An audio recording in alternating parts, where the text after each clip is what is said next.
sky.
Pain has a face. Okay. Good evening, guys and girls, ghosts and ghouls. Welcome to another episode of Sacrificial Terror Podcast. I am Zombie Barbie with my always awesome and amazing and incredible co-host, Lance the Flare Wagner. Big woo for Tony Wash. Woo! And tonight we have a very special guest, writer, director, and producer, Tony Wash. Yeah, Tony Wash. So glad you're here. Thank you for coming on. Oh, thanks for having me. This is awesome. I do, before we even get into it, where does flair come from? What's that all about? I woo at everything. If I don't faint, I woo. And the Astros signed Josh Reddick a couple years ago, and he's a big Ric Flair fan. Okay. So everybody at the stadium woos every time he comes to bat. So yeah, so I kind of picked it up. So he woos all the time. He'll go woo. Yeah. If I don't faint over excitement, I woo. So yeah, I'd rather you goat or Ric Flair. Right. That's awesome. Well, yeah, no, I'm definitely glad to be on the show, guys. I really appreciate you taking the time to watch some of our films and want to get me on here to talk about them. I'm excited. Yeah, Excellent. We've been excited. I'm going to say it again. That background, I love the Haunted Mansion pictures. They're so cool. Those are so freaking cool. Thank you. The thing with pictures, though, the reflection, so we all know it's a daytime. We're filming at daytime. I did the last video podcast I was on. I actually shot. This is my basement of our townhouse, and so I came down here and shot. And it's really dark if I close the blinds. So I figured I might as well just leave them open so I can see what I look like, as opposed to just being like this ominous silhouette, like it's a FBI. You know, interrogation or something. For my voice. You're in trouble. Yeah. All right. So what movie do you want to talk about first? I loved Skeletons in the Closet. Lance, you just watched The Rake, right? I just finished The Rake, and I'm like still shaking about it. It's one of those that's kind of sticking with me because we were talking before you came on. I didn't know if is it the Wendigo? Is that what we're calling the monster, or was that just something I kind of hear at the beginning? And I'm kind of you're spoke like a little sleight of hand type thing. Well, so obviously, I mean, The Rake is, if you're familiar at all with creepypastas, The Rake is one of the more popular creepypastas. Okay. Slender Man, I think, is the most popular of them, but The Rake kind of is like the Slender Man's little brother, you know, Got you. for the family, so to speak. And so what we did was we were actually developing the Muck feature, and weren't able to get enough money together to produce this feature length all 80s horror film that was basically the Blob in a subdivision, and so my special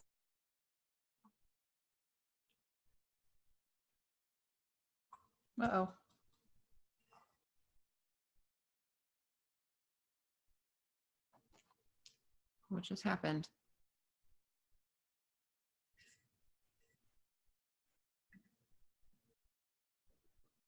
I think he also, my co-writer, put in there this Celtic Eric or Auroch monster, which I've never really heard of. But I think they're all, it's kind of like the vampire. I think most societies have, or civilizations have different types of monsters that all have similar themes. And So the Rake is very similar to Slender Man. To me, I think basically when I'm selling the movie, can tell people the way I pitch it is it's if Candyman or Freddy Krueger was a werewolf. Is how I put it. About the fingers. Yep. So it's very much like it's a pestilence, but the pestilence, once it infects you and it starts to then infect everything around you. So like the plants in the house are dying, the people are going crazy, and then once it gets enough power and is strong enough, it's able to then basically birth itself out of somebody and become physical. And so it's interesting, but we wanted to make a monster movie. You know, my buddy Jason and I both went to Tom Savini's effects school, so we pride ourselves. That's awesome. Cool. Practical effects work, and so we said, let's make a fucking monster movie, and we made a fucking monster movie. Did it. Nice. So what is a Wendigo? Is it, because I know it's like Native American folklore, is it a werewolf? Like, what is it?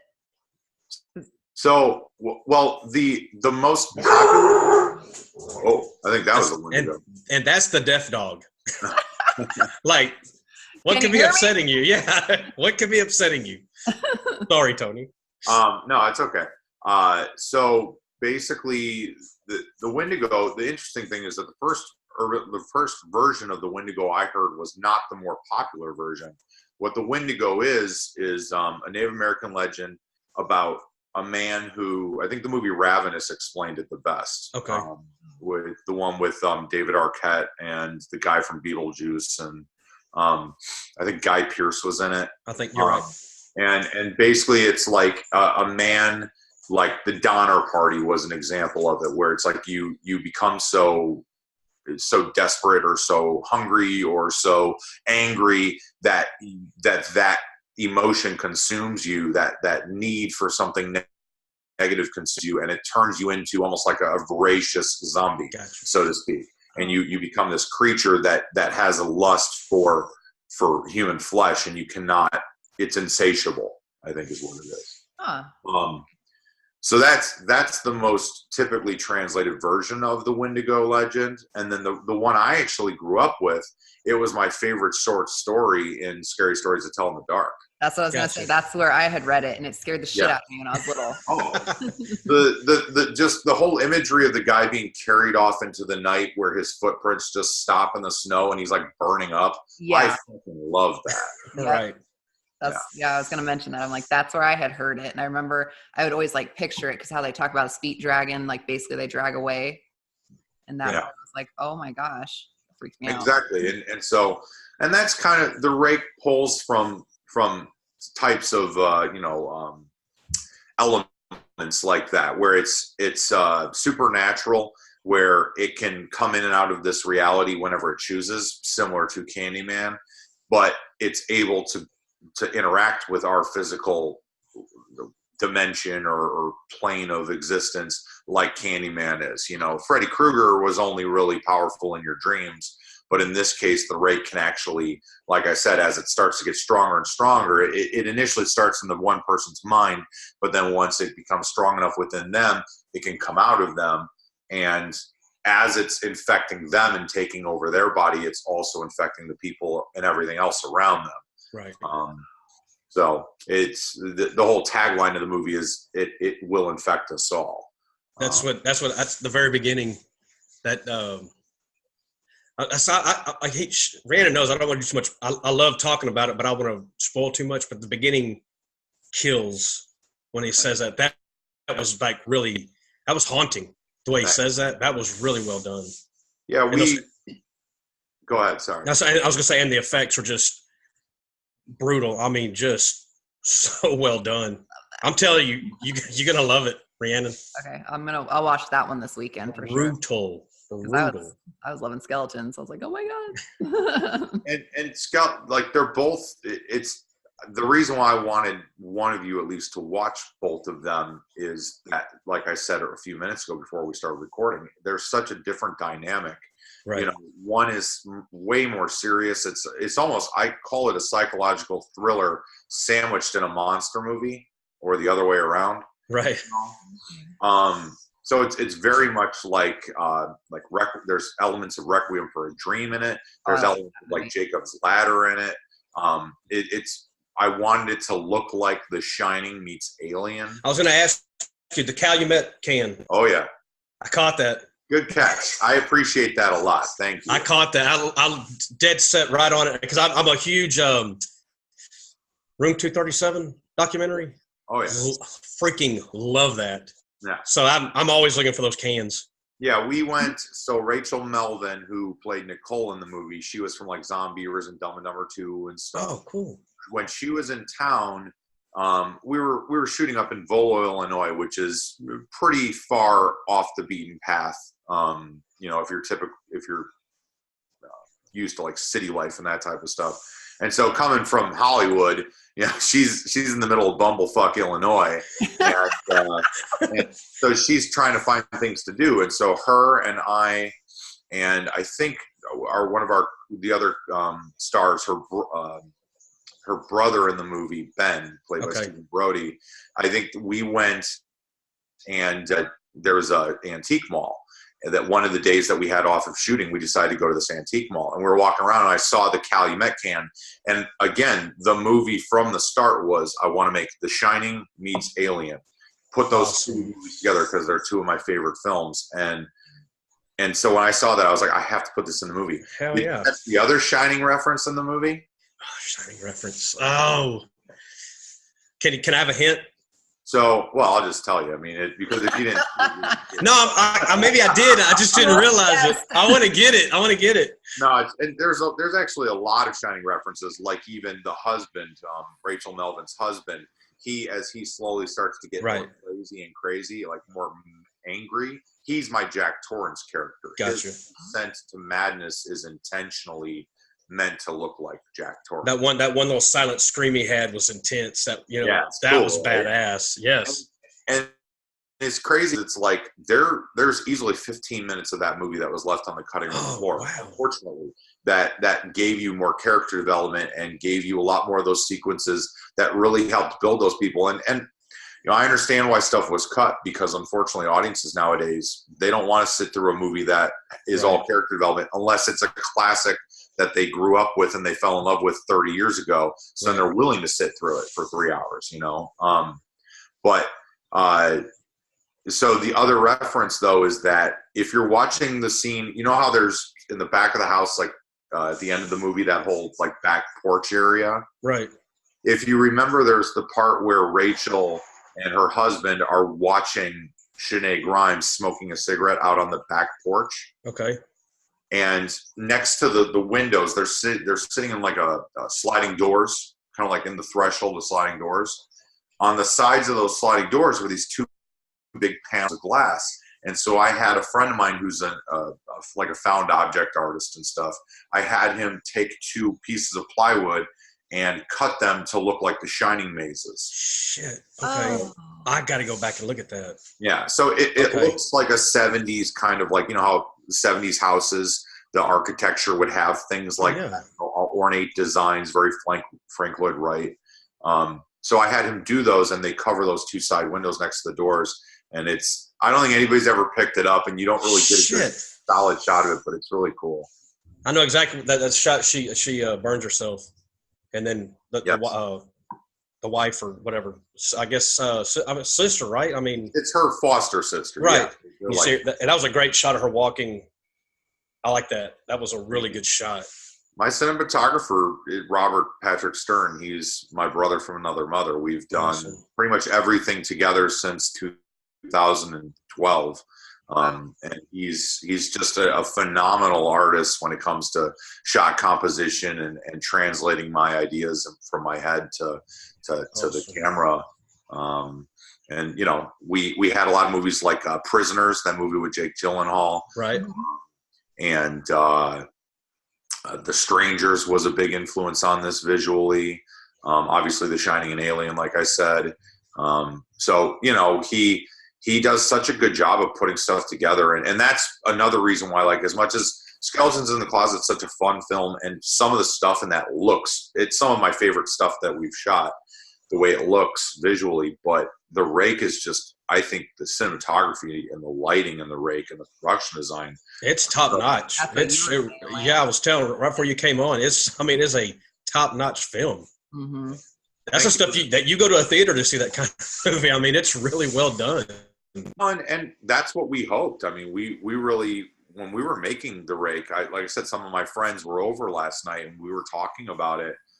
And it's like when we were making that movie, the first day on that set, while we were getting the first couple shots, I was a fucking kid in a candy store. It was like a dream come true. You know, it's like, as an independent filmmaker, I've been doing this for 15 years now. And it's like you spend all this time saying, you know, I really want to be that guy who's in Hollywood or that girl who's in Hollywood who's, you know, making $1 million fucking Blumhouse movies. And maybe one day that'll happen to me. And I think in the back of your head, you know, we're all our own worst enemies, and every artist is. And so it's like, as much as you want to stay positive, you're at the same time beating yourself up like it's never going to happen. It sounds too good to be true, and it's too difficult. And so it sucks, because the Rake was that movie where we were like, this is going to be amazing. It's lightning in a bottle. We're going to have so much fun, and this is going to come out and people are going to be blown away, and it's going to hopefully go to, you know, Sundance and all this stuff, and just be, you know, while we were shooting the Rake, we went and saw It Follows. Okay. And as much as I love It Follows, it's a cool movie, but nothing happens in it. You know, there's no monster. It looks cool. The music is cool. The acting is good, but nothing happens in it, you know? And so it's like, I go and I see a movie like that in the theater, and that movie made $50 million or whatever it made. And it's like, how does this movie go and make $50 million? And we've got this monster. We've got, you know, cool cinematography. It's not like we made it on a camera phone. You know, why isn't this out there doing that? And, you know, that's the independent game ultimately. Right. Sucks. It really does. Because it's like, you know, we're all waiting for that one person to see your work and bring you to the top. And it's like, it's hard not to give up, you know? Yeah. But yeah. It takes that one person. It really is. It's being at the right place at the right time, and having the right connection. And, you know, thankfully, I work with a lot of really amazingly talented people. So, you know, the Rake may be a cool concept, but if I don't have a great team of people around me, that concept is not executed well.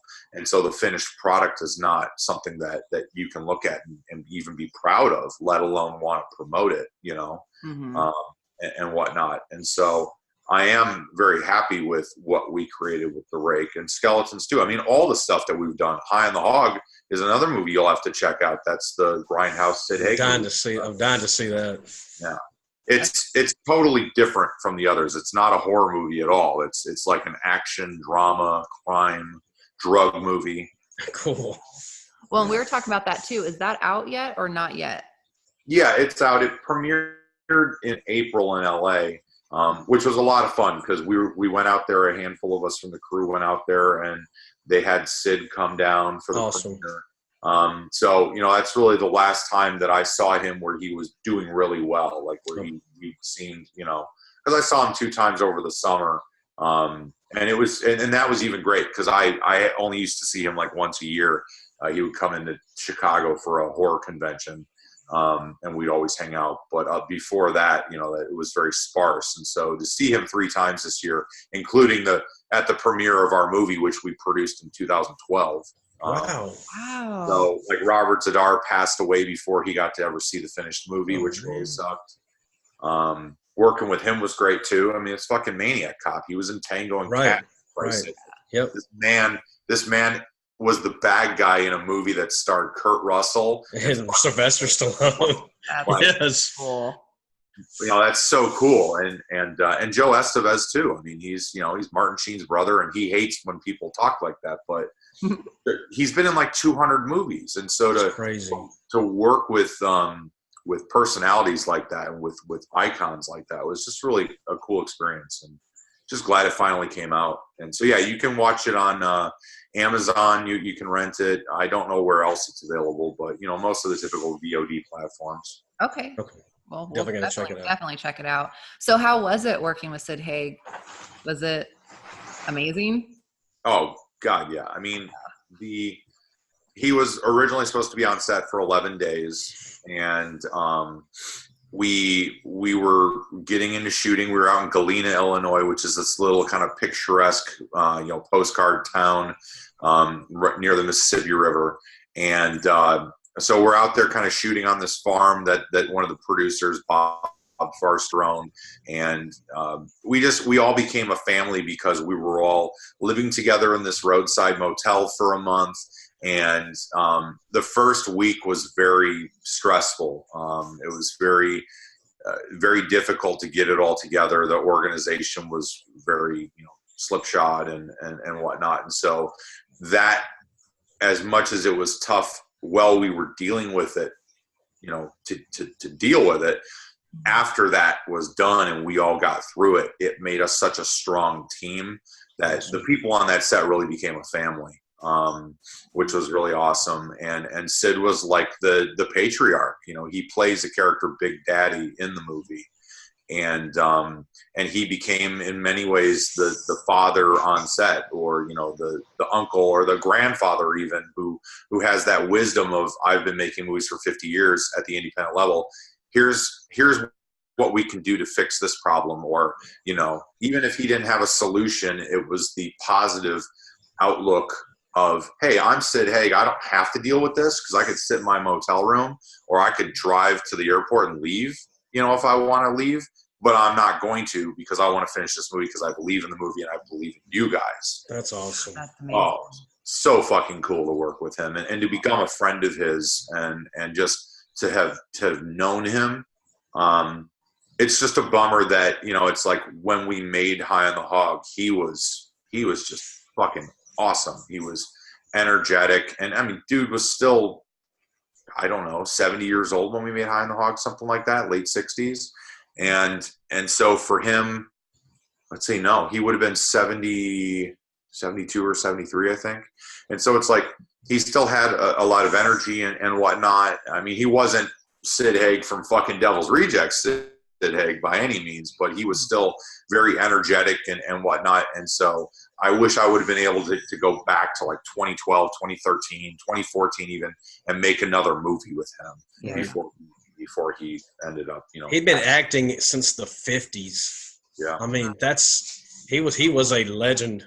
Mm-hmm. Yeah. I met him, there's a picture back. I met him in 2017 at a convention. Back there. This convention right here, and he was amazing. Just he was for the fans. I mean, he was absolutely, because I know you hear those things that they really don't want to be there, but Mm-hmm. I think Sid wanted to be there. I mean, he was cordial with everybody. I don't understand the mentality of people who don't appreciate the people who got them where they are. Like, if it wasn't for the love of your fans, you would not be famous. You would not be getting paid to go to these conventions and make more money by signing your name. Like, an independent, and that's part of what I was talking about earlier. It's like, as an independent artist who's been doing this for 15 years, I've been going to conventions since 2008, selling my films and promoting my films. And it's so much harder to promote and convince people to buy a movie they've never heard of. Right. But these people can sit at a table and not even look up from the table if they don't want to, and sign their name, and they make money, And it's like, they're so lucky that they should be on cloud nine, whether they think that their career took a left turn at stupid when they started making low budget horror movies for, 10 grand a pop or whatever the case may be. You should be thankful. Right. And Sid always was. He loved his fans. Mm-hmm. There was a number of years where I would sit at his table with him and like kind of be his money handler, while he's talking to people and stuff. And it was just so awesome to see him, to have the opportunity, once we worked together and became friends, to be able to then sit there and not just be another fan. I was actually like a friend of his who could see how he would interact with his fans, and how he talked about our movie and promoted everything he did. He wasn't just like, it was a paycheck and that's all it was, I'll never think about it again. He put a lot of heart into High on the Hog, and that's what I think made a lot of us as proud of it as we were. Cool. Oh, that's amazing. Yep. I like that kind of stuff, because like you do hear about and I mean, I've met them too, the actors are just total assholes. Yeah. And they don't even want to be there. They don't want to talk to you. They just, sign it and leave. Yeah. Yeah. It's like another one. He's not an asshole, but one that was really, really cool was Matthew Lillard. Oh yeah. Yeah, he was super cool, and he was awesome. super energetic, and was he was so nice, and it's cool to see that when they interact with you, and they'll sit and they'll talk to you forever. Even Jeff Daniel Phillips and Richard Brake, they were like that too. They would talk to you for as long as you wanted. I think a lot of it comes down to like the mood they're in, and if they're sick or not, and and you can imagine, and you can understand that. I mean, if you're sick, I get that. Yeah. Well, and some people just, they get rubbed the wrong way, or they had a bad experience. I mean, think about it. Like, there are some weird people at horror conventions, some really weird people. And so it's like, when you're an icon to a really weird person, you kind of got to roll with the punches and talk to them. But if some of these people, they don't leave your table, some of these people accost you if you're in the lobby, or that's not cool. Yeah. So that is not cool. I was at one of the best film festivals that has ever existed, in my opinion. I was at the Stanley Film Festival, which was at the Stanley Hotel. That's where I'm from, is Estes Park. No shit. Yeah, my mom worked at that hotel, so I grew up there. Dude, how cool is that? Such a cool little town and such a cool hotel. And so the Stanley, I was there in 2014, which was such an awesome festival to be a part of. It was the second year, I think, and they only were there for 3 or 4 years. But like The Muck was the short film that played there, and we opened for Starry Eyes, which was super cool. And those guys, Dennis and Kevin went on to direct the Pet Sematary remake. Right. And so it's like to be there with them, and Travis Stevens was there, and Ty West was there, and Larry Fessenden was there. So it was like this mecca of independent horror talent. And then Elijah Wood and the Spectrovision guys were there. Wow. And so to meet Elijah Wood, first of all, was fucking awesome, because, I've been watching him in movies since we were kids. He's in The Good Son, right? North, and all these movies. And it's like, here's this dude that I've been watching in movies in the theater since I was a kid. Right. And not to mention he was fucking Frodo. Just Frodo. He's Frodo. But then on top of that, he's now this awesome independent movie producer. I mean, he fucking produced Mandy. He produced, Okay. I didn't know that. I didn't know that either. That's awesome. Really? You didn't know that? I did not know he did. I love Mandy, and I love Mandy. Dude, if you guys should look up Spectrovision's catalog. They do some of the wacky shit. They did Greasy Strangler. Have you seen that? Yes, I've heard about it. Oh, you've got to watch Greasy Strangler. Okay. Greasy Strangler is like the most profane version of Napoleon Dynamite mixed with a slasher movie. That's awesome. Shit, but it's amazing. And then that guy was in Candy Corn, right? The one that was the Greasy Strangler. I haven't seen that yet. I heard it's really good. I started it last night because it's on Showtime now. So it's on Showtime? Yes. Oh. Josh got it on Showtime. Yeah. So awesome. I can hopefully watch it. I just, if you have the, it wasn't on. I went to the on demand. I guess it was called. Yeah. So I watched it that way. I can probably see it on VOD because I have. Yes. Okay. So that's cool. So it's so getting back to what I was saying, the original point about the Stanley is that's so cool. You grew up there. That's so cool. Yeah.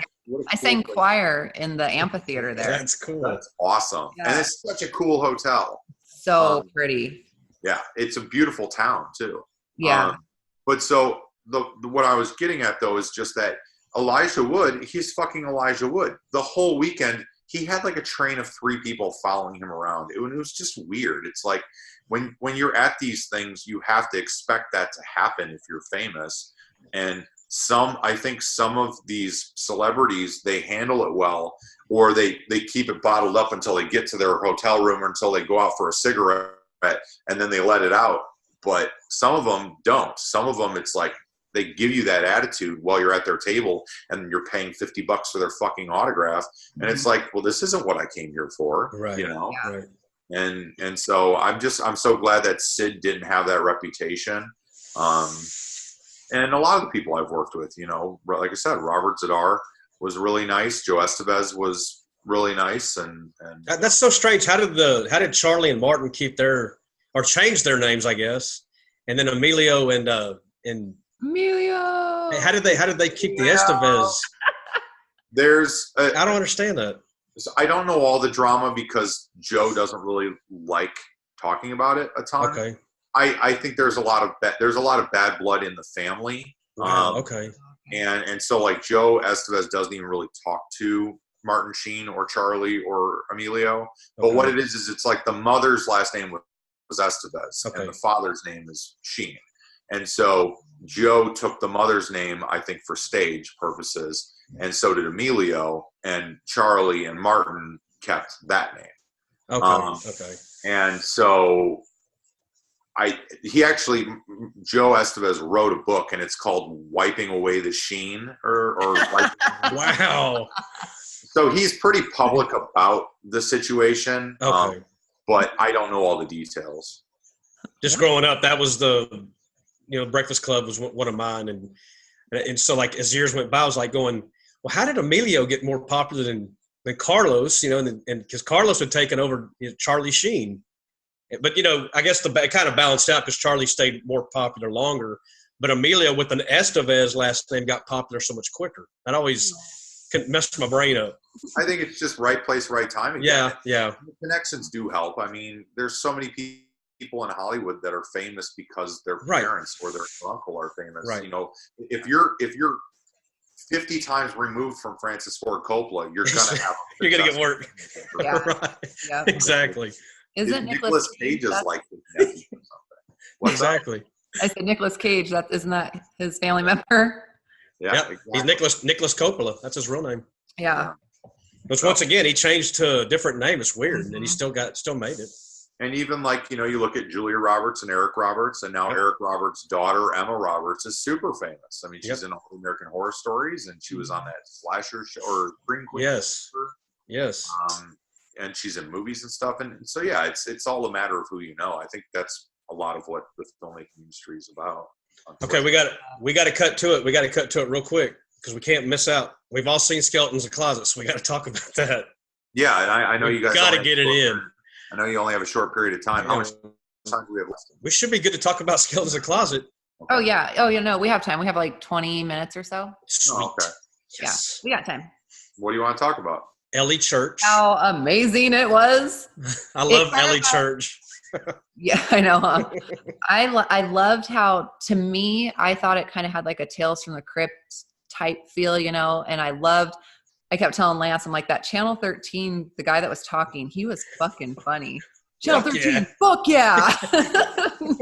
Like everything, I was listening to everything he was saying. I'm like, holy shit, they would never play that on TV, but that is awesome. That is awesome. And we were in a meeting with our distributor who was helping us. Initially, we were going to develop it into a TV series, or try to at least. And we were talking about that with some of the people at the distribution company. And they're just like, I don't really see that making sense. Like, that's not real at all. And it's like, well, it's not supposed to be real. It's not real. What the hell? Awesome. But so like the narrator on the television channels saying "fuck you" and that bothers you, but the fact that this chick's sitting here with her undead husband eating popcorn and having sex with him is okay. Like, I mean, the fact that this, I don't want to give away spoilers. I was about to give away the ending. I'm like, right? Oh shit. It was a lot of fun. That idea has been in my head for like since college. So about 20 years now, I've wanted to do Elvira married to the Crypt Keeper and put them together. Cool. That makes sense. And Skeletons in the Closet's like the perfect title for it because that's what he is to her. Yep. Mm-hmm.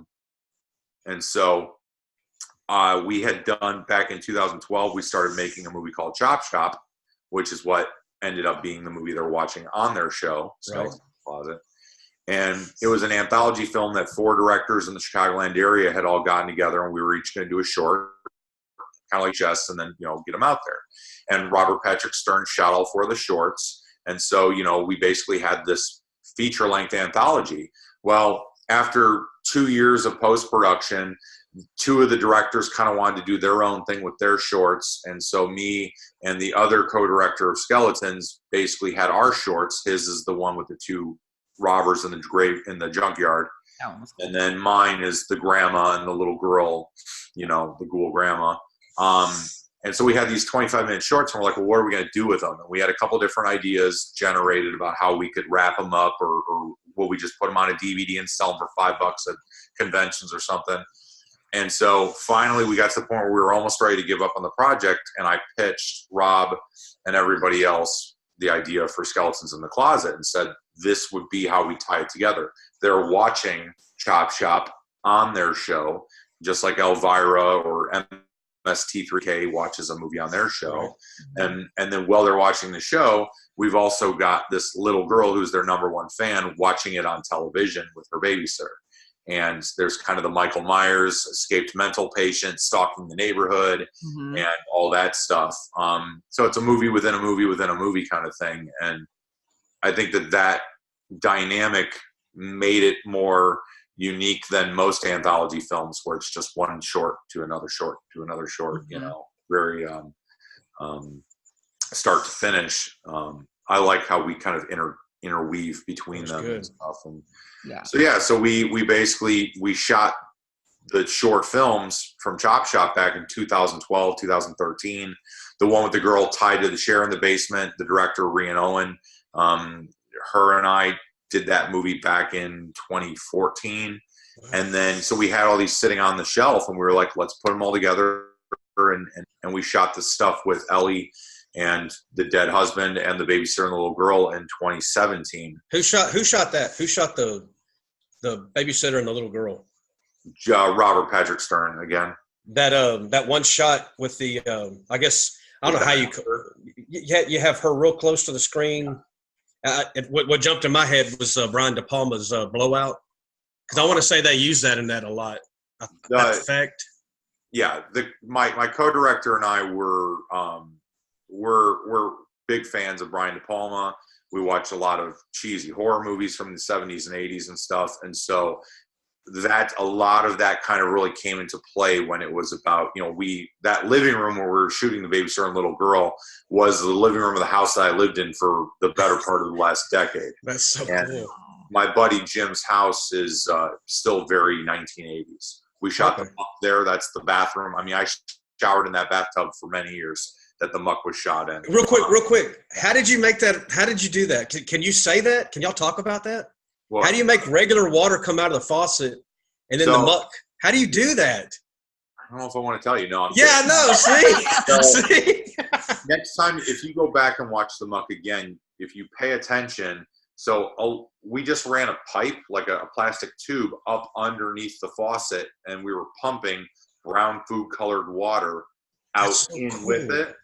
And we covered the tube with white duct tape, and it looks like the caulking along the back. That's so cool. Oh, dang. Movie magic. That's so cool. And it's very easy movie magic, too. That's the funny thing. Golly. But yeah, so we shot a ton of that movie of the muck. We shot the girl tied to the chair in the basement was shot in the basement of that house. And then all the stuff with the babysitter and the little girl was in that house. And so I knew I wanted to use that family room because it reminded me of my family room when I was a kid and sitting in front of the big wooden television, because Jamie is basically me, but a little girl instead of a boy. Right. She's all of us. We were all like that when we were kids. And we didn't have that much space to shoot. So we were like, well, let's do this diopter because it's very 80s. It looks like an 80s movie, and it will get both of them in frame so we can get all of Jamie's reactions to the babysitter's, snide remarks. Right. So perfect. I love that. I love that shot. I was going to ask you with your short with the grandma. So when she I know, right? Fuck. I'm like, I don't know if I can say it. Yeah, don't say it. It doesn't matter. I mean, the way I look at it is there's still so many things in that movie that people should watch that movie for that you're not giving them away anything. Right. Okay. Just don't give away the very end with the babysitter and the little girl. You can't. No, definitely won't. So when the grandma goes running after the little girl, did that scare the shit out of that kid? Oh yeah. that would scare the fuck out of me. I was like, oh my God, that would suck.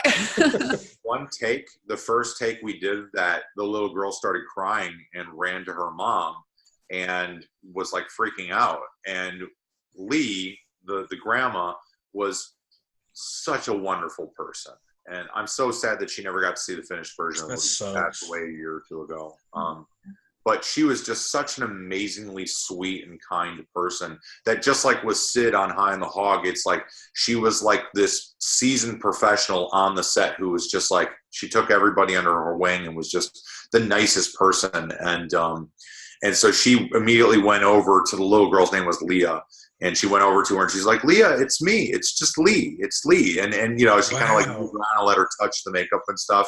And Leah ended up okay. And now Leah's like 17 years old. So it's, really funny because, she came to the premiere. This would have been 2018, September 2018. And she came to the premiere with like her family and is like now this teenager. And it's just like, it's crazy to see it. Like 6 years has gone by since, we made the movie. But yeah, she got the shit scared out of her because she was like, I don't know, 9 years old, I think, when we made that, 9 or 10. Wow. Yeah, her just running was like, that was my instant thought. I was like, I wonder if that kid was scared. Oh yeah. That scene was gnarly. I heard. Yeah. Oh, God. she was fast. Oh my gosh. Man. That was gnarly. But I love the part with Charlie and the widow we're talking, like, because I love Ellie Church. I'm friends with her on Facebook, so I follow a lot of her stuff, and she just seems like just a bottle of fun. But like every time, not trying to say the dumb blonde thing, but she's not picking up on what's happening in the movie, and Charlie would explain it to her. I thought that was awesome. Yeah, Ellie's great. I had never met Ellie before, but I've seen a couple of her movies, and I used to have a podcast called It Came from the Underground. Oh. And the first show we did, we interviewed Scott Shermer and the guys from Found. Okay. So I've always kind of been privy to what they've been doing, even though we're not always at the same conventions or stuff like that.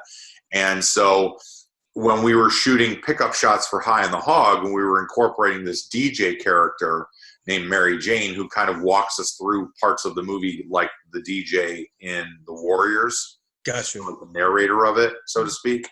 I knew that I was casting the pickups, and I knew I wanted a scream queen, but wanted one that we could afford. And not saying that Ellie's cheap, but Ellie's not obviously somebody like still getting going. She's still getting going. Yeah, she's very popular at the independent circuit, but she's not like Elvira, for example. Mm-hmm. Elvira would cost thousands upon thousands of dollars to come in and do this. And so I was like, I want somebody like that. And I reached out to Ellie, and she instantly was like, oh, I'd love to work on this. It'd be super cool. And I'd love to work in a movie that Sid Haig is in. And she knocked it out of the park with her audition. Her and I had such a fun time shooting High on the Hog, which her character is relegated to sitting at a DJ table, like in a DJ booth in a radio station. So I knew that she was capable of keeping an audience interested through her scenes only being in one location and not really moving at all. Gotcha. So I said, after that, as soon as we were done shooting that, I went to my co-director on Skeletons and I said, that's who needs to play the widow. And so then I went and I talked to her, and initially she actually didn't want to do it. She didn't want to be the widow. Oh man, she did great. Part. Yeah, I think that the way she explained it to me when we were talking on the phone, because I called her instantly and I'm like, what? Why are you not interested? Like, you have to do this. You would be perfect for it. And she's like, I don't feel like I can explore the character enough just sitting on a couch. Like, I don't understand how I'm supposed to get the audience to like fall in love with me. And I'm like, are you kidding me? Like, you're Ellie Church. Yeah, you're Ellie Church. Just have fun. Just work back and you're married, so you know what it's like to be with somebody all the time and bicker but still love them, and it's like that's awesome. What's that? That's awesome. Yeah. The dynamic that you have with your dead husband who you murdered it's Peg and Al Bundy. Like, go and watch some Married with Children episodes and have fun. So yeah, it worked out great, and it's awesome because it's made Ellie and I such good friends because we've worked together now on 2 films, and she's very eager to work on something again, and so I'm excited about the potential of us doing more work in the future because she's great. Gotcha. Yeah, I thought that was an awesome part. I liked him, the skeleton guy. Is Charlie? Yeah, I liked him a lot. He was so funny in those little snide remarks, and like, she didn't catch all of it. You guys should, his name is Adam Michaels. Yep. His Instagram is Adam's Art Box, and he's a really amazing artist who he does like like pen and ink drawings and then like paints them with like watercolor. Like he splashes them with like watercolor paint. They're super cool. He does everything from Harry Potter and comic book stuff and horror movie stuff and video game stuff. All his artwork is amazing. I'm looking up. I just follow him. Okay. Yeah, not only is his artwork amazing, but he's funny as fuck. Like my fiance watches his Instagram stories every day and cracks up. Cool. And I'll definitely look him up. Yeah, got some great artwork on there. Yeah, super cool guy. He's another really good friend that, you know, we're just excited that Skeletons brought a lot of cool people together, and we're all looking forward to doing something together next, you know? So cool. I'm trying to remember. I remembered the line right before we recorded, but now I'm like, I don't know if I'll get it right. But when he said she wasn't as committed as you or something about the feeling, well, she wasn't as committed as you. Yeah, I know which line you're talking about. Referencing the grandmother, I guess, or something. No, it's when you were talking about when with Meisner, where the girl's like kills her husband, and he's like, oh, she was just rehearsing for a role. She was pretending. That's right. So she only dreams of killing her husband, and he's like, some people don't have as much, commitment as you. Yeah. That's right. I was laughing. I'm like, they played off well. That was really good. And that's I'm assume like in their world, Charlie's really dead. Oh yeah. And he only comes alive when they talk about the movies. Well, and that's the thing is, like, a lot of people think about it, and when people actually get in depth and talk to me about Skeletons, they're like, okay, so this is their show and that's it, right? Like they're just actors. And I'm like, no, the whole point is that Ellie Church is actually, the widow is a witch, and she's actually bewitching her audience of children like the Pied Piper. So every kid that watches her show is becoming a fan of hers, and basically she's drawing all these kids in. And if we would have developed it further, that's where the story would have gone, is that Jamie would have actually left her home and gone to find the widow and all these other, and like so like at the end of if we would have done the TV show, at the end of the show, the end of the first season, basically Jamie's left home and is on the road, and at the end of the show, the widow basically goes up and says, "Good night, Charlie," walks upstairs, and she's like getting ready to change out of her nightgown or get another glass of wine, and the doorbell rings. And she goes and opens the front door, and it's Jamie in the front on the doorstep looking at her, smiling, and she's got like 50 kids behind her. Wow. That's cool. That's a cool concept. So she's like a pipe. Yeah. And so she's actually killed her husband, and she's literally keeping him in the basement. It's his penance, so to speak. And that's really the cool thing about Skeletons. It's very Kismet-like in that here's this idea that I had in my head 20 years ago when I was in college. I was like, I want to make a movie or a TV show or something where it's Elvira married to the Crypt Keeper. And that's what I want. And I want to call it Skeletons in the Closet. And then we went and we made these short films, and this movie called Chop Shop that sat on a shelf for 6 years. And then all of a sudden it's like, we can use this to make this work. And not only does it work together, but the stories actually make sense together. You've got a woman who dreams about killing her husband, and the widow killed Charlie. You've got, the little girl in Grandma O'Malley's being chased by her grandma, and you've got this little girl watching the show, so they can relate as characters. And it's just neat how all the stories were able to kind of play off of each other and have the commentary that the widow and Charlie were able to talk about with each other while the movie was playing. Mm-hmm. Yeah, I loved that. It's so cool seeing Tony get excited. Like, that's so cool. Yeah. Have to talk about it. That's great. And it's funny how she kept calling him Tank Top Guy. I remember when my co-writer Johnny, one of my best friends, one of my longest friends, he and we wrote the feature-length version of The Muck together.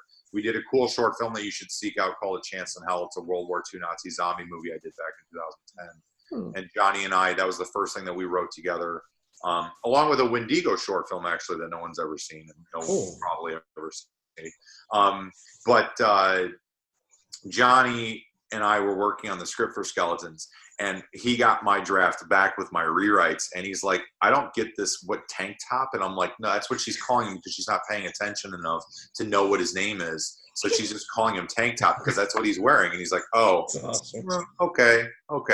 And then that's like, so many people comment on that because they think it's funny. I love like you had the dismantler, the processor. Those are like cool names, man.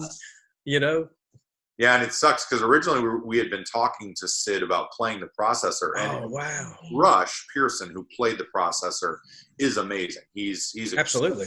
Yeah, he did such a great job playing that character the way that character needed to be portrayed. He's not too serious. He's a little over the top, but because that whole hell sequence is very over the top. So I thought it worked out well, but we were trying to get Sid to be that part, wow. and it would have been so awesome if Sid would have done it. We just didn't have the money in our budget to get him out to Illinois to shoot it. But that would have been cool, and it would have been a nice little swan song for us to have released 2 movies that Sid was in, both right. last. Yeah, So, that would have been awesome. Yeah. So what are you working on right now? Do you have something new that you're working on?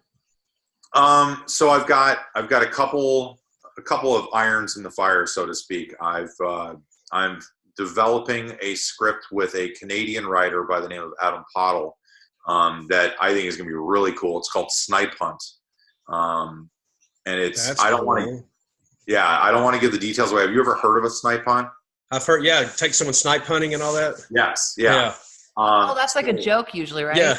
Okay, yeah. It's like a rite of initiation almost. Like I was Right. in Boy Scouts as a kid, and we used to do that where you take the new kid out in the middle of the woods and you like leave them out there, I got a feeling with you, there's going to be something out there. Oh yeah. I mean, obviously it's a pretty mean thing to do to a kid, but Right. It's a perfect premise for a horror film.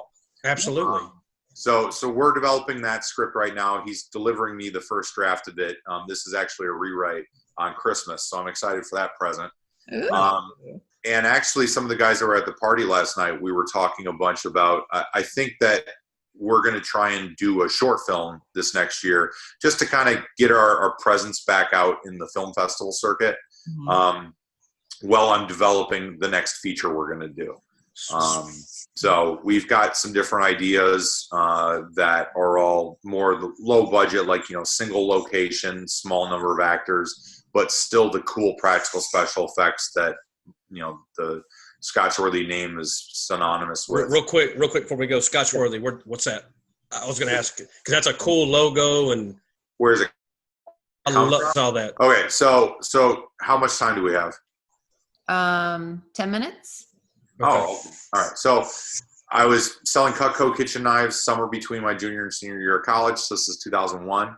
And one of the guys in my group was from my office was a cinematographer student who was going to Columbia College in Chicago, and I wanted to make movies, and we both loved horror movies. So we started talking and going to see horror movies and hanging out.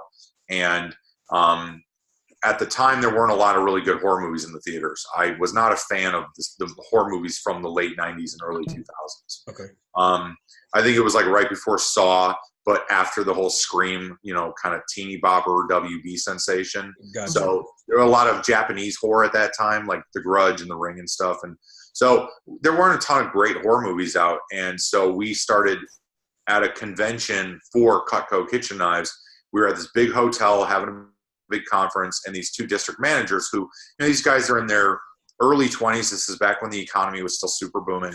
And so these district managers would be making $150, maybe more, $1,000 a year as 23, 24-year-old people, Wow.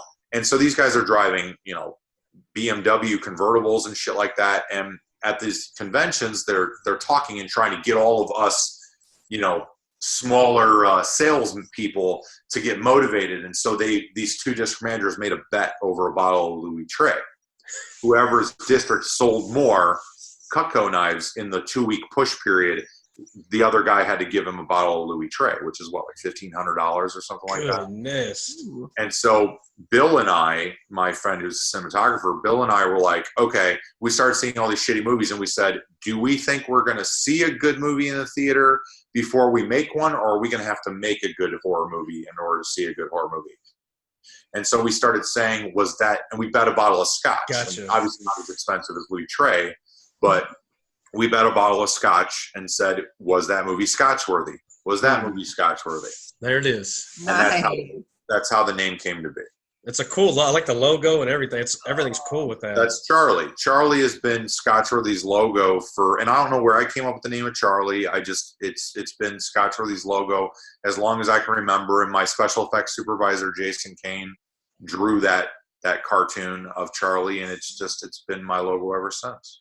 Perfect. That's a cool story for that. That's really awesome. It really is. Thanks. Love it. Nice.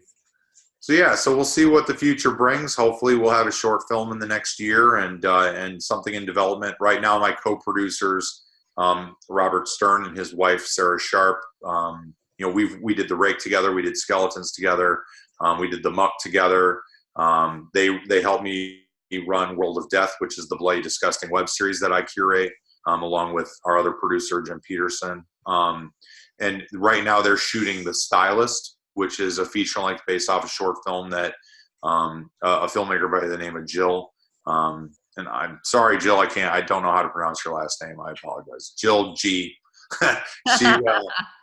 She runs Jill 6 Productions, I think is the name of the company. And they're doing her feature length version of The Stylist, which stars Najara Townsend from Contracted.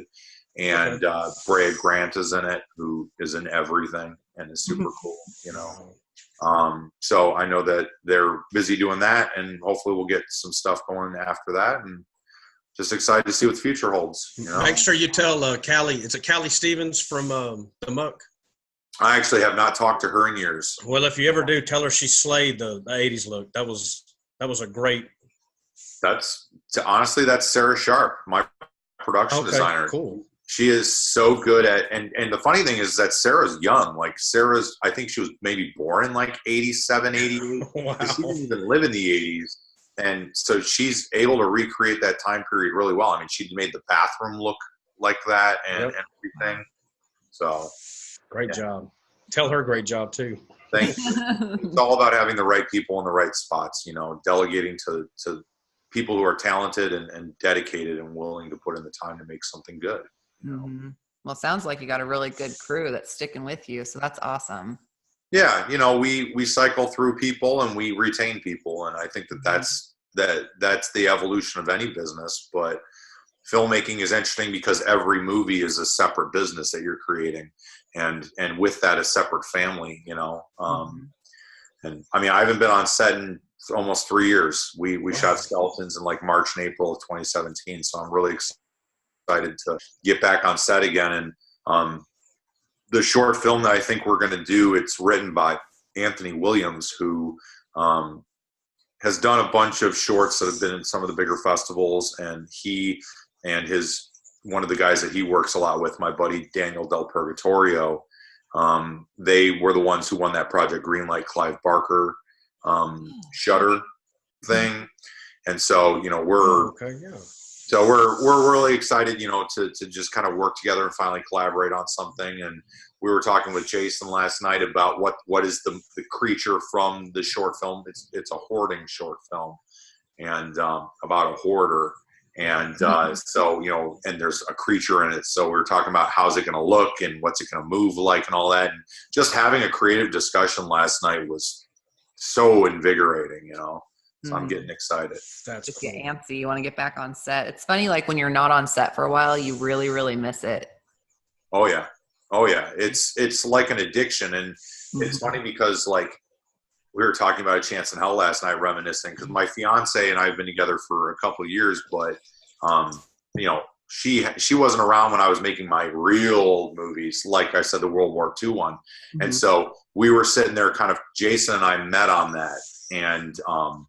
And so we were talking about that movie and how it was 10 years ago that we were shooting it in like a couple weeks. And we were telling her some of the stories about it. And it's just like, I remember I got 1 hour of sleep for 8 days in a row. Oh my gosh. And everybody else, the effects team had to do zombie makeups on 36 zombies. And there was like 8 effects artists, and they were really awesome, but it was just so much work and nobody was getting any sleep. And I mean, we were shooting 18 hours a day. It was just crazy, but we loved it, because you see the potential of what you're creating and you don't want to stop. You're like, I can't give up now. Just push a little harder. Yeah. So cool. Yeah. Oh, that's exciting. Well, definitely when you start getting stuff rolling again, let us know, tag us in the stuff so we can, help promote as well. Cause Absolutely. that's exciting. That's super exciting. I love doing that. I appreciate it. And you got to check out the Rake, and I can send you guys A Chance in Hell. I'm trying to think of what else I can send you to check out, because I'd love for you to see the other stuff. I mean, my first movie, I can't send you the Choose Your Own Adventure version of it, but the film that I made right when I graduated from Savini School that has Savini in it, it's called Party and I'll Die If I Want To. That's awesome. And it's a Choose Your Own Adventure movie. It's a lot of fun. So you can actually pick which direction the characters go with your DVD remote. I've never done that. Kill and you guys start over again. That's cool. I've never done one of those. I always just did the book ones, but isn't like Black Mirrors or something? They give you that option. Yeah, just happened recently. And Return to House on Haunted Hill on the Blu-ray had that option, and Final Destination 3 did it on their DVD. But yeah, I read the books as a kid and loved them, and so I was like, originally It's My Party and I'll Die If I Want To was a short film. It was the first thing I was making, so I just wanted to do a calling card, and I figured if I make it just a short film, it's going to be like anybody else's short. But if I do a Choose Your Own Adventure, then it's going to be a gimmick, and that gimmick is going to help sell it. Mm-hmm. And so we shot a Choose Your Own Adventure, and it was funny because like the actors didn't know what was going on half the time, because they're like, "Didn't I just get killed?" And I'm like, "Yeah, but that was in a different tangent. You're still alive in this one." How cool is that? Yeah. It was fun. I mean, that was, you talk about a stressful situation. I spent my life savings making It's My Party. It was us shooting in an abandoned house in Pittsburgh, Pennsylvania in the middle of winter. The house had no heat. It barely had electricity. Oh, It was a crazy experience, but it's what got me started. My film school was making a movie with my friends that went to Savini School with me. And, we're all a bunch of effects students shooting a monster movie in a fucking abandoned funeral parlor. It was awesome. How cool is that thing? Yeah. Oh man. No, check it out. It looks 5% as good as Skeletons in the Closet and The Muck, because Rob is a significantly better cinematographer than I am, because I shot It's My Party and I didn't know what the fuck I was doing. That's awesome. I bought a camera and I just went and shot. There weren't even YouTube videos back in 2005 that showed you how to do it, right? Yeah. You have to read the manual and hope you're doing it right. So it doesn't look good. Technically, It's My Party is not a good movie, but people like Jason, it's his favorite movie that I've done, and so a lot of people enjoy it. And the Choose Your Own Adventure aspect's a lot of fun. Cool. Yeah, we'll definitely check it out. Cool. Awesome. Well, now is the time where we're gonna wrap it up a little bit. So now if you want to shout out anybody, shout out your team, you have done it throughout the thing, but if you want to just kind of run through a list of people, where to find your work, where to find you on social media, just anything that you want to give thanks or a shout out to, or for people to find you. Do you guys put links at like the bottom of the video too, or no? No, not normally. We just tag. You can tag though? Yeah, okay. I can do it if you want to send me links. Yeah, I can send you links. You can even just like if you put in like the description of your podcast episode or whatever. Yeah. Okay. Yeah, I can send you those. But basically Scotchworthy.com is my website. It's like a bottle of scotch and worthy, like we are not worthy. We're not worthy. Yeah, but one word, Scotchworthy.com. So you can kind of check out all the stuff there.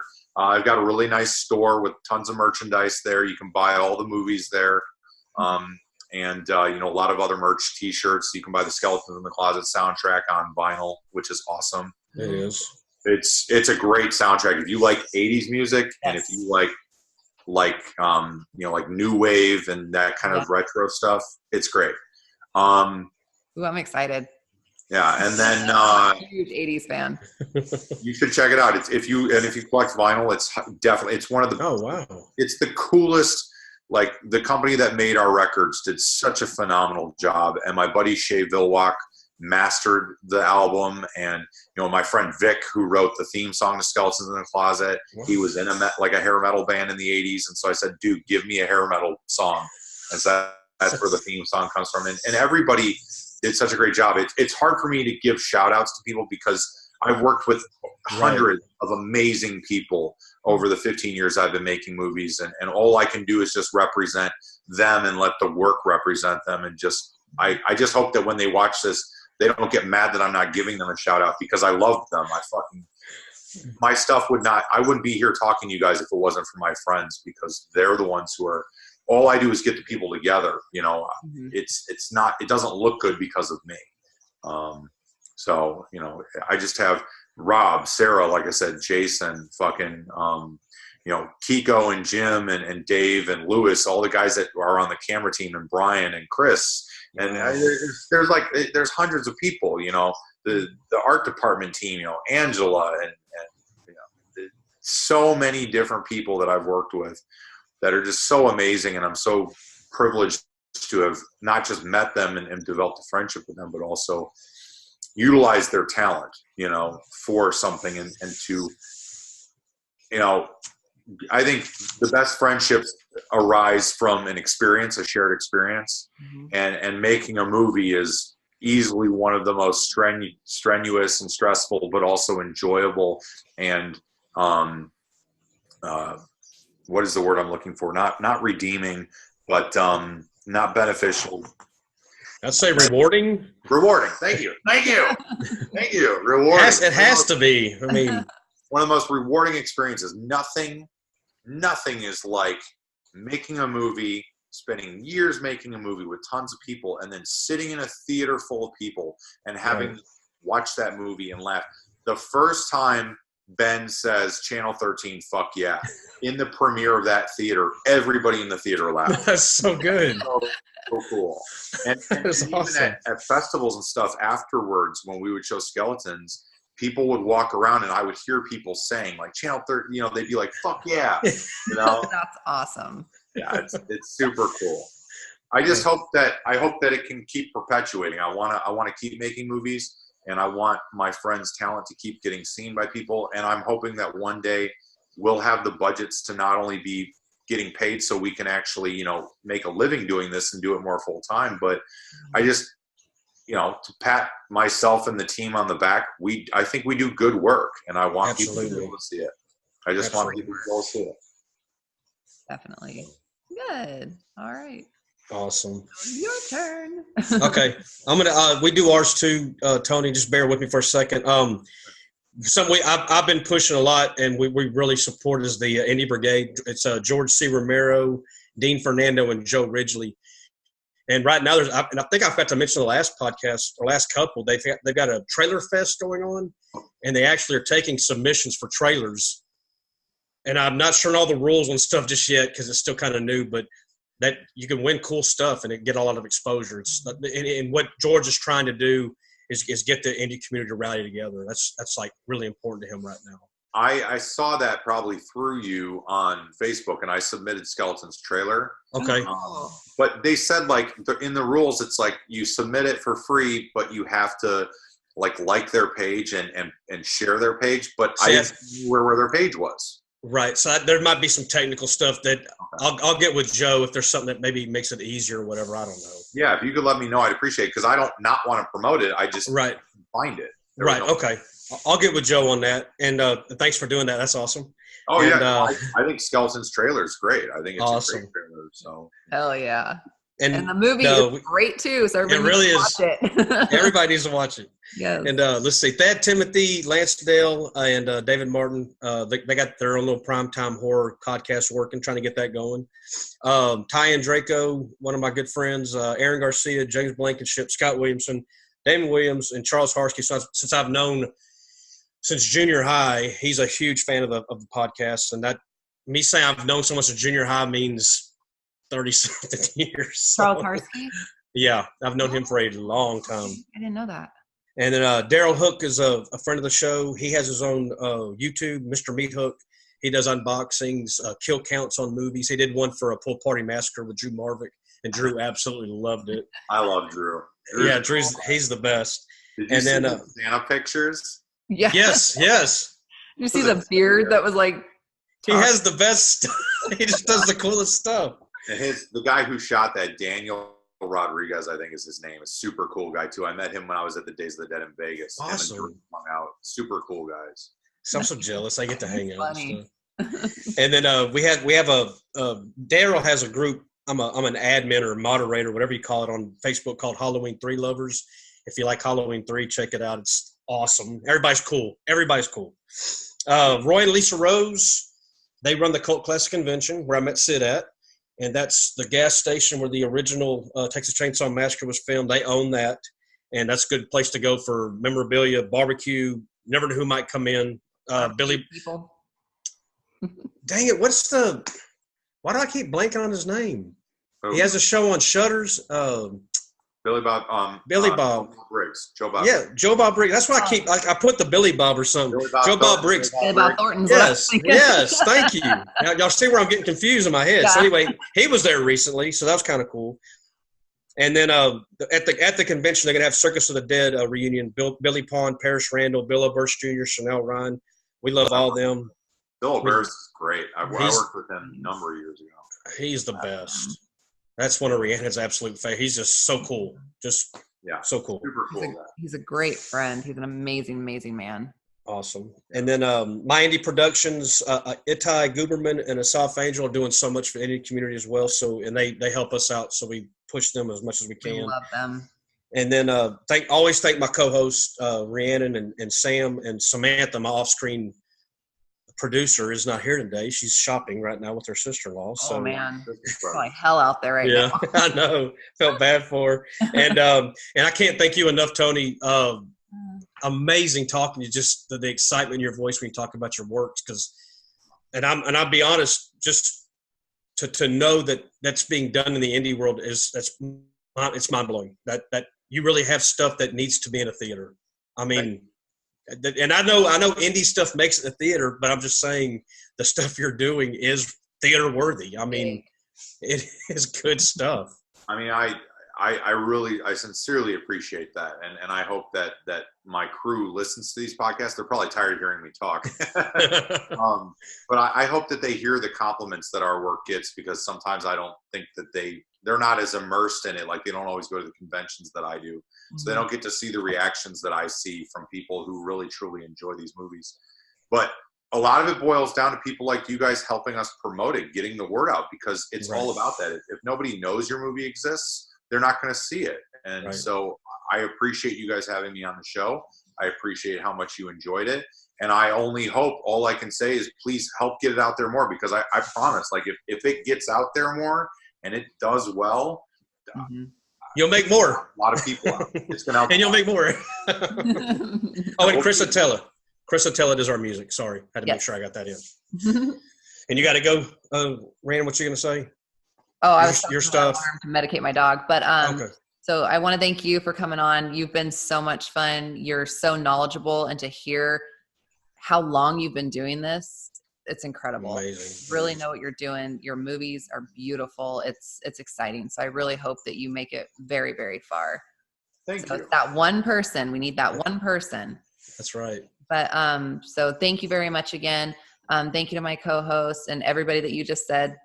I always let Lance do all the names because he's got that nice little list. I'm like, everybody on there, we love you. You're amazing. That's right. Check out my book, Broken Halo, on Amazon. That's the first one in the series. Second one will be out March 4th. Third one, I'm not sure when yet, but it's available now. Kindle, paperback, all that good stuff. And, proof, I got the paperback. Yeah, you got like 3 of them. Yeah. And that is it. Thank you, Tony. Thank you. Thank you so much. Thank you, guys. Really, that was a lot of fun. I love having conversations with engaging hosts that actually watch the movies and want to talk about them and have as much of a knowledge and obviously a love of the genre. Totally. Get your background there, Lance. Yeah. I'm in a shit background right now. I'm dog sitting. I'm like behind like these fucking blinds and shit. Right. But yeah, so thank you so much. And then we'll I'm gonna stop this real quick.